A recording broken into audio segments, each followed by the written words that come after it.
எங்க இருந்து கிளம்பிட்ட? காலேஜுக்கா? உனக்கு தான் உடம்பு சரியில்லை, உள்ள போய் ரெஸ்ட் எடு. நான் இப்ப காலேஜ் போறதா யார் சொன்னா? நான் இப்ப காலேஜ் போகல. அப்புறம் எங்க போற? ஆபீஸ்ல ஒரு வேலை பெண்டிங் இருக்கு. என்ன ஆர்த்தி, நான் இவ்வளவு சொல்லி உனக்கு புரியலையா?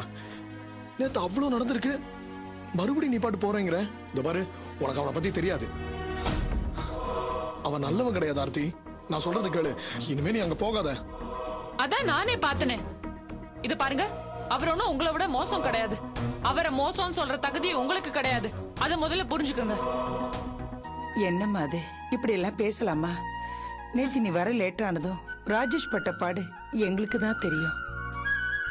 நீ அவனை இப்படி எடுத்தெறிஞ்சு பேசலாமம்மா? நீ சொல்ற மாதிரி அவன் நல்லவனாவே இருக்கட்டும்மா. ஆனா ஒரு பிரச்சனைன்னு வந்ததுக்கு அப்புறம் அங்க போறது உனக்கு தாம தேவையில்லாத கெட்ட பேரு. ஆர்த்தி, நான் சொல்றத கொஞ்சம் கேளுமா. நீ இன்னும் சின்ன பொண்ணுதான். நாளைக்கு உனக்கு ஏதாவது பிரச்சனை ஆயிடுச்சுன்னா நாங்க தாமா உங்க வீட்டு ஆளுங்களுக்கு பதில் சொல்லணும். அவங்க எங்களை நம்பிதாமா உன்னை இங்க விட்டுருக்காங்க. அம்மாடி கண்ணு, நான் சொல்றது கொஞ்சம் கேளுமா. எனக்கு பெண் குழந்தைங்க கிடையாது. நீ வீட்டுக்கு வந்ததுல இருந்து உன்னை என் மகளாதாம்மா நினைக்கிறேன். அந்த உரிமையில உன்னை நான் கெஞ்சி கேக்குறேம்மா. நீ இப்படி நடந்துக்கிறது அக்கம் பக்கத்துல இருக்கவங்க பார்த்தா என்னம்மா நினைப்பாங்க? அத கொஞ்சம் யோசிச்சு பாருமா. நீ படிச்சவ, நாங்க படிக்காதவங்க. நான் சொல்லி உனக்கு தெரியணுமாம்மா. ஆர்த்தி, நீ அங்க வேலைக்கு போறது அவ்வளவு நல்லது இல்லம்மா. ஆர்த்தி, வாங்க சார். உடம்புக்கு இப்ப எப்படி இருக்க? பரவாயில்ல சார். நீங்க இன்னைக்கு ஆபீஸ் வர வேண்டாம், ரெஸ்ட் எடுங்க. நாளைக்கு வந்தா போதும். இந்தாங்க, இந்த செல்ல வச்சுக்கோங்க. சார், எதுக்கு சார் இதெல்லாம்? நோ, நேத்து என்ன நடந்ததுன்னு பாத்தீங்கல்ல? நீங்க எங்க இருக்கீங்கன்னு தெரியாம வீட்ல இருக்கவங்க எல்லாம் எவ்வளவு டென்ஷன் ஆனாங்க. இது கையில இருந்தா எவ்வளவு யூஸ்ஃபுல்லா இருக்கும் தெரியுமா? இப்பெல்லாம் வேலைக்கு போற பெண்களுக்கு இது ரொம்ப முக்கியம். இது இருந்தா வீட்ல இருக்கவங்களும் நிம்மதியா இருப்பாங்க. இந்தாங்க, புடிங்க. யோசிக்காதீங்க, புடிங்க.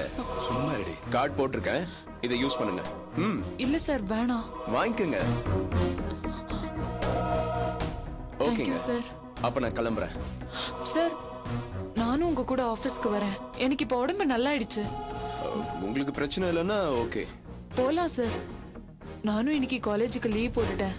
வீட்ல இருந்தா ரொம்ப போர் அடிக்கும். நானும் வரேன் சார். ஓகே. நான் கார்ல தான் வந்திருக்கேன், சேர்ந்தே போயிடலாம். வரேங்க.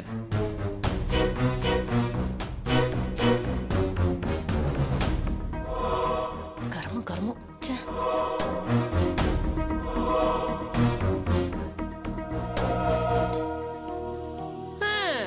என்னமோ மகாகிகன்னு சொன்னீங்க, பாத்தீங்களா? ஆள் வந்த உடனே அவ பாட்டுக்கு யாருகிட்டயும் சொல்லாம கிளம்பி போயிட்டா. உங்க வயித்துல பிறக்காத மக. செல்லு வேற வாங்கி கொடுத்துருக்கான். இன்னும் என்னெல்லாம் கூத்து நடக்க போகுதோ. ஏய், பாய் மூடு. அசிங்கமா பேசாத. அந்த பொண்ணை பத்தி எனக்கு தெரியும். அது படிச்சிருக்கு, வேலைக்கு போகுது. நீ ஒரு கிணத்தவள. உன் புத்தியில ஏதாவது அசிங்கமா கற்பனை பண்ணிக்கிட்டு பேசாத. டேய் ராஜேஷ், நீ ஏன்டா ஒரு மாதிரியா இருக்க? இல்லண்ணே, அவன் சரியில்லைண்ணே. உனக்கு உன் சம்சாரத்து மேல நம்பிக்கை இருக்கா இல்லையா? அது போதுண்டா. நீ அவளை நம்பு. நம்பிட்டாலும் அந்த பொண்ணை அதை போக்கிலே விடுற. மனசுல எதுவும் இல்லாத பொண்ணை நம்மளா ஏதாவது சொல்லி அசிங்கப்படுத்தக்கூடாது. நீ ஏதாவது சொல்ல போய் அந்த பொண்ணுக்கு வீம்புக்கா ஏதாவது பண்ணிக்க தோணும். இந்த பாரு, இது இருக்காளே உங்க அண்ணி, இவ கூடவே நான் குடும்பம் நடத்துறேன். அந்த பொண்ணு பாவண்டா. அவ மனசுல கலங்க இல்ல, அதை புரிஞ்சுக்க. நீயா பிரச்சனை ஏற்படுத்திக்காத, புரிஞ்சுக்க. பெரிய கிருஷ்ண பரமாத்மா உபதேசம் பண்றாரு, கேட்டுக்க. எப்படியோ போங்க, எப்படியும் நீங்க உருப்பட போறது இல்ல.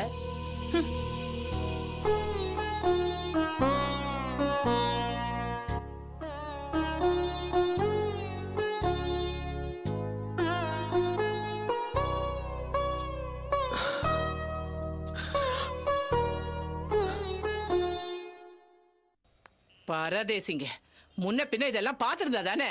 பஞ்ச பராரிங்க கூட்டத்துக்கு நடுவுல இருந்தா எல்லாம் இப்படிதான் நடக்கும். இனிமே கைய வைக்கட்டும், கைய உடைக்கிறா இல்லையா பாரு. யார திட்டிட்டு வர? நம்ம காரை ரோட்ல நிப்பாட்டிருக்கோம்லடா. ஆமா, அதுக்கு என்ன இப்போ? இங்க இருக்கிற பரதேசி கூட்டம்லாம் ஏதோ காணாதத கண்ட மாதிரி வண்டியில ஏறி விளையாடுதுங்கடா. அநியாயத்துக்கு தூசி அதுங்க கைப்பட்டு தடம் பதிஞ்சு வண்டிய பார்க்கவே மனசு ரொம்ப பகீர்ங்குதுடா. சரி விடுமா, கவர் வாங்கி போட்டா சரியாயிடும். ஜூஸ். என்னம்மா அது? ஆப்பிள் ஜூஸ் அத்தை. எந்த ஊர் ஆப்பிள் ஜூஸ்? சிம்லா ஆப்பிள்ல போட்ட ஜூஸ். சிம்லா.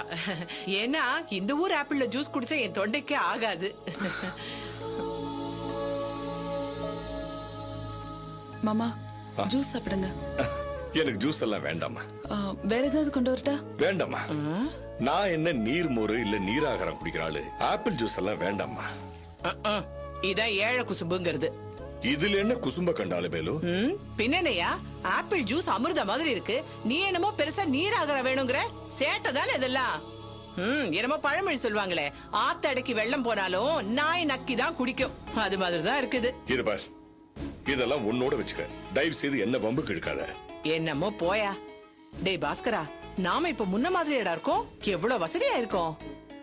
நமக்கு இப்போ வசதி வந்துடுச்சு, கார் வச்சிருக்கோம், நம்ம லெவலுக்கு தகுந்த மாதிரியாடா அந்த வீடு இருக்கு. இந்த வீட்டை கட்டின ஓனர் பயலுக்கு 4 சக்கரம் வச்சு கார் ஓடுறதே தெரியாது போல இருக்கு. கார் நிப்பாட்ட கூட இடம் இல்ல. சுத்தமா இந்த இடம் ராசியே இல்லாம லட்சணமே இல்லாம என்னடா வீடு இது? என்னம்மா, அதான் இப்போ வாஸ்து கிஸ்துன்னு வந்துருச்சு. அதுபடி இதை கரெக்ட் பண்ணி வீட்டை இடிச்சு கட்டிட்டா என்ன? என்னது, இந்த வீட்டை மாத்தி கட்டுறதா? ஆடா போடா, ஒரு செங்கல் இந்த வீட்ல இருந்து உருவினாலும் இந்த வீடே உதிர்ந்துருமோன்னு எனக்கு பயமா இருக்கு. இப்பெல்லாம் நான் மிக்ஸி யூஸ் பண்றதே இல்ல தெரியுமா. பொல அது பாட்டு உதிர்ந்துட்டா என்ன பண்றது? வாடகை மட்டும் சொலையா வாங்கிக்கிறான். இந்த லட்சத்துல கட்டி வச்சிருக்கான் வீட்டை. இங்க குடி இருக்கிறதே பெரிய கொடுமைடா. ச்சே. அலமேலு, என்ன பேசுற? நமக்கு கல்யாணம் ஆன நாள்ல இருந்து இந்த வீட்டுல தானே வாடகைக்கு குடியிருக்கோம். சுகமோ துக்குமோ இங்கதானே அனுபவிக்கிறோம். எத்தனை தீபாவளி, பொங்கல், புது வருஷம் இங்க கொண்டாடி இருக்கோம். சீதா, பாஸ்கர், வித்யா எல்லாரும் இங்கதானே பிறந்து வளர்ந்து படிச்சாங்க. அப்படி நம்மளோட ஒன்னா கலந்துட்டு இந்த வீட்டை பத்தி தூக்கி எறிஞ்சு பேசாத. இங்க பாருங்க, நான் ரொம்ப சரியா தான் பேசிட்டு இருக்கேன். நீங்க தான் வெயில நட்டு கலந்த மாதிரி பேசிட்டு இருக்கீங்க. ஏயா, இத்தனை வருஷம் இந்த வீட்டுல இருந்தோம், யாரு இல்லன்னா நீ என்னமோ வாழ்நாள் பூரா இந்த வாடகை வீட்லயே இருந்து நடு வீட்டுல செத்து புதைக்கணுங்கிற மாதிரில பேசிட்டு இருக்க. டே பாஸ்கரா, உங்க அப்பாக்கு உடம்பு மட்டும் இல்லடா, எல்லாமே ரிப்பேர் ஆயி போச்சுடா. என்னப்பா அது? கட்டடத்து மேல இவ்வளவு சென்டிமெண்ட் வச்சிருக்கீங்க. இந்த காலத்துல இதெல்லாம் பைத்தியக்காரத்தனம். ஆமாண்டா, உனக்கும் உங்க அம்மாவுக்கும் இது பைத்தியக்காரத்தனமா தான் தோணும். ஏன்னா நீங்க எல்லாம் மனுஷங்க மேலேயே பிடிப்பு வச்சு பழக்கம் இல்லாதவங்க, கட்டடத்து மேல எங்க பிடிப்பு வைக்க போறீங்க? இதோ பாருங்க சாமி, உங்க வெட்டி பேச்சு வேதாந்தெல்லாம் என்கிட்ட வேண்டாம். அவ்வளவு பணம் காசு கொடுத்து காரை வாங்கியிருக்கோம், நம்பி வெளியில நிப்பாட்ட முடியல. நானே ரொம்ப கவலையில இருக்கேன். இந்த வீட்டுல ஒரு வசதியும் இல்ல. எப்படிடா காலம் தள்ளுறது, நானே ரொம்ப டென்ஷன்ல இருக்கேன். இவர் வேற நோய் நோய் நோய் நோயிட்டு.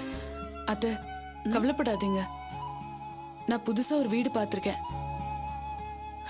அப்படியாமா? ஆமா, நல்ல பெரிய வீடு. கல்யாணம் முடிஞ்சதும் என்னோட கிஃப்டா பாஸ்கருக்கு தரணும்னு நினைச்சிருந்தேன். நீங்க இப்ப சொல்றத பாக்குறப்போ எதுக்கு அதை தள்ளி போடணும்னு தோணுது. நாளைக்கே நம்ம அங்க போயிடலாம் அத்தை. அப்படி ஒண்ணும் அவசரம் இல்லம்மா. இத்தனை வருஷமா இங்கதானே வாழ்ந்துகிட்டு இருக்கோம், உடனே மாறணுங்கிற அவசியம் இல்ல. அப்பா, நீங்க எதுக்கு முந்திரி கொட்ட மாதிரி அனாவசியமா தள்ளிட்டுக்கிட்டு? உங்களுக்கு இந்த வீடு பிடிச்சிருக்குன்னா கட்டிக்கிட்டு அழுங்க. I don't care. ரஞ்சினி, நாளைக்கு இந்த வீடு மாத்தணும்னா எப்படி? இந்த கட்டில், பீரோ இதெல்லாம் மாத்த வேண்டாமா? இதெல்லாம் ஒரு சாமானு, இதை மூட்டை கட்டி அங்க வேற தூக்கிட்டு போணுமா? போடா, இது எல்லாத்தையும் நேரா காயலாங்கடையில கொண்டு போய் போட்டு வந்துடுறேன். பாரு, அது ஒரு டிவியா? அது ஓல்டு மாடல். டேடே, எனக்கு ஒரு புது டிவி வாங்கணும்டா. டோன்ட் வரி அத்தை, அந்த வீடு ஃபுல்லி ஃபர்னிஷ்ட், எல்லாமே செட் பண்ணி வச்சிருக்கேன். நம்ம அங்க போய் குடியேற வேண்டியதான் பாக்கி. ஐயோ ஐயோ ஐயோ, இங்க பாத்தீங்களா என் மருமக ரஞ்சினி என்ன சூட்டிங்க. சொல்றேன், கோச்சுக்காத அலமேலு. அட்லீஸ்ட் சாமானெல்லாம் மூட்டை கட்டி ஒரு மூலையிலாவது. நான் காயலாங்கடைக்கு போட போறது நிச்சயம். போதுமா? இந்த ஆளு வேற ஸ்டேட்டஸ் மெயின்டைன் சரி, பண்ணாம என்ன வேணா பண்ணு. ஆனா இந்த சேரை மட்டுமாவது எடுத்துட்டு போலாம். இந்த வீட்டோட ஞாபகமா இதாவது இருக்கட்டும்.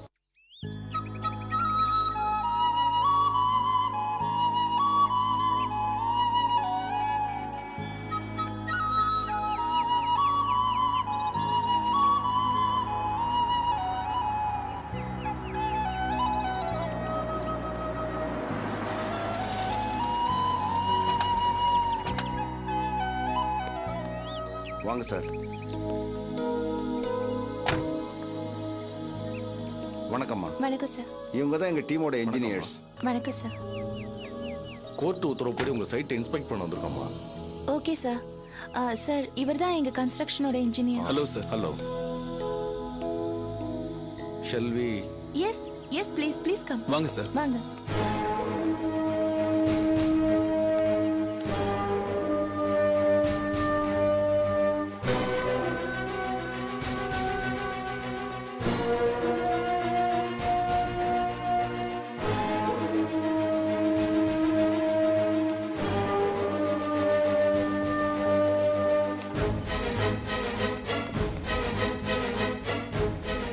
சார் கலவை, கம்பியோட கேஜ், ஃபவுண்டேஷன் எல்லாமே பக்காவா தான் சார் இருக்கு. மொத்தம் எவ்வளவு ஏரியால கன்ஸ்ட்ரக்ட் பண்றீங்க? அதுல செட் பேக் கரெக்டா பண்றீங்களா? அப்ரூவல் வாங்கி தானே கட்டிக்கிட்டு இருக்கீங்க? ஆமா சார், அப்ரூவல் வாங்கி தான் பண்ணிட்டு இருக்கோம். செட்பேக் எல்லாம் ரூல்ஸ் படி தான் சார் விட்டுருக்கோம். இது மொத்தம் 4 கிரவுண்ட் சார். ஃபவுண்டேஷன்லாம் எப்படி போட்டிருக்கீங்க? ஃபவுண்டேஷன்லாம் நல்லா போட்டிருக்கோம் சார். 8 ஃபீட் ஆழம், அப்புறம் 6 ஃபீட் அகலம், அது இல்லாமல் 12 இன்ச்சஸ் ஃபைன் சாண்ட் போட்டிருக்கோம். அப்புறம் 18 இன்ச் ஆர்சி கான்கிரீட் போட்டிருக்கு சார். ராடெல்லாம் எப்படி போட்டிருக்கீங்க? Sir rod 20 mm thickness sir. 6 numbers போட்டிருக்கோம். டிஸ்ட்ரிபியூட்ல 12 mm திக்னஸ். முறைப்படி சாயில் டெஸ்ட் எல்லாம் பண்ணிருக்கீங்களா? அதெல்லாம் பக்காவா பண்ணிருக்கு சார். 20 அடிக்கு அப்புறம் ஒவ்வொரு அடிக்கும் சாயில் எடுத்து பக்காவா டெஸ்ட் பண்ணிருக்கு சார். பொதுவா சென்னை சிட்டின்னு எடுத்துக்கிட்டாலே எல்லா இடத்துலயுமே கிளே சாயில் தானே சார். அதை நீங்க சொல்லாதீங்க, நாங்க தீர்மானம் பண்றோம். அப்பா ஐயா இங்க வா. இதோ வரேன் ஐயா. அங்க சொல்லுங்க ஐயா. 20 அடி ஆழத்துல இருந்து ஒவ்வொரு அடிக்கும் மண்ணை எடுத்து வைக்கணும். 20 அடி ஆழம் தோன்றதுக்கு எவ்வளவு நேரம் ஆகும்? கொஞ்ச நேரம் பிடிக்குங்க. சரி, வேலையை ஆரம்பி. சரிங்கய்யா.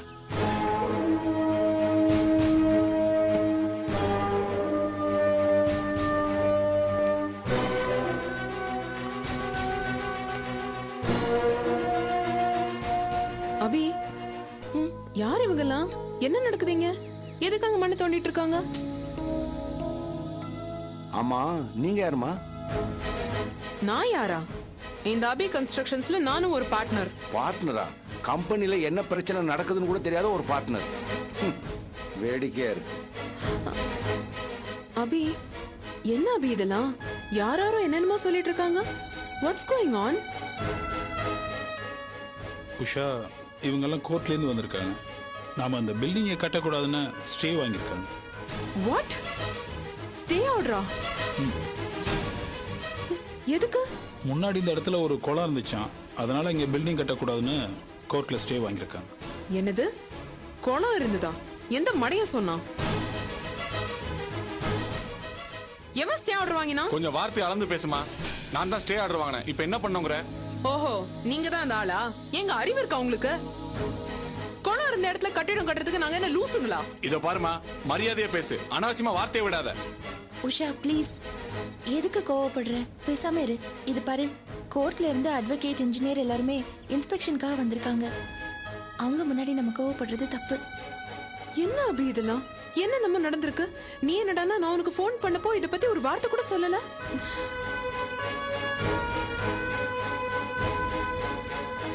இங்க பாருங்க சார், நாங்க ரொம்ப கஷ்டப்பட்டு கடன் வாங்கி உயிரை கொடுத்து இந்த கன்ஸ்ட்ரக்ஷனுக்காக உழைச்சிட்டு இருக்கோம். நீங்க என்னடானா நோக்காம ஸ்டே ஆர்டர் வாங்கி வேலைக்கு எடுக்கிறீங்களா? உங்களுக்கு என்ன சார் வேணும்? வீடு தானே? இத பாருமா. லுக் சார், நீங்களும் ஒரு பையர் தான். இந்த மாதிரி ஒரு ஸ்டே ஆர்டர் வாங்கினா மத்த பையர்ஸும் பாதிக்கப்பட மாட்டாங்களா? இத பத்தி எல்லாம் யோசிக்க மாட்டீங்களா? மத்தவங்க கிட்ட கன்சல்ட் பண்ணீங்களா நீங்க ஸ்டே ஆர்டர் வாங்குறதுக்கு முன்னாடி? என்ன சார் இது? இதை விட எப்படி சார் நல்ல கன்ஸ்ட்ரக்ஷன் பண்றது? இல்ல உங்களுக்கு என்னதான் தெரியும் கன்ஸ்ட்ரக்ஷனை பத்தி? என்ன தூசித்தலாம்? என்ன விளையாடுறாங்களா? இவ்வளவு விஷயம் நடந்துட்டு இருக்கீங்க, நீங்க என்ன வேடிக்கை பார்த்துட்டு இருக்கீங்களா? இந்த மாதிரி ஆளெல்லாம் ஒரு வழி பண்ண வேண்டாம். ஏய், என்ன பேசுற நீ? என்ன மிரட்டறியா? ஆமாயா, மிரட்டதான் செய்வேன். நான் மட்டும் அன்னைக்கே இருந்திருந்தேன், வீடு பூந்து ஒன்னு அடிச்சு கொன்னு இருப்பேன். இப்ப சொல்றேன் கேட்டுக்க. இந்த கட்டடம் அவ்வளவுதான், மண்ணோட மண்ணு, காலி. என்னடா சொன்ன?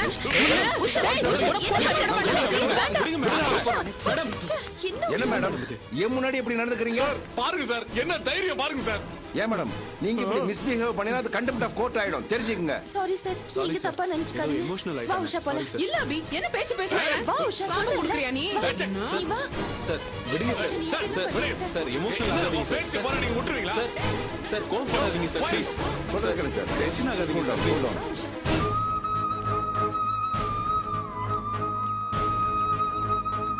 உஷா. அபி என்ன உஷா, ஏன் இப்படி பண்ணிட்டு இருக்க? மேட்ரு கோர்ட் வரைக்கும் போயிருக்கு. வந்தவங்க எல்லாம் கோர்ட்ல இருந்து வந்தவங்க. ஏன் இப்படி எமோஷனலா நடந்துக்கிற? அபி ப்ளீஸ், ஐம் சாரி. ஆனா என்னால என்ன கண்ட்ரோல் பண்ணிக்க முடியல. அந்த ஆள் என்ன பேச்சு பேசுற பாத்தியா? கட்டிடம் மண்ணோட மண்ணா போயிடுமா? என்ன சாபம் விடுறான் அவன்? ஏங்க, அவன் என்ன முனிவரா சாபம் வர்றதுக்கு? ஏங்க, விஷயம் கோர்ட்ல இருக்குங்க. நீங்க இப்ப ஏதாவது பேசுனீங்க, அது பெரிய பிரச்சனை ஆயிடும். அபி, எனக்கு ஒரு நல்ல ஐடியா தோணுது. நம்ம இந்த விஷயத்தை பத்தி ஆதிக்கிட்ட பேசலாமா? அவர் கண்டிப்பா நல்ல யோசனை சொல்லுவாரு.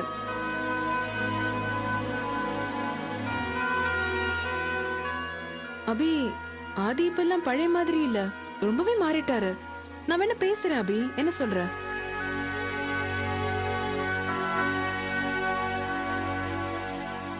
அதெல்லாம் வேண்டாம் உஷா.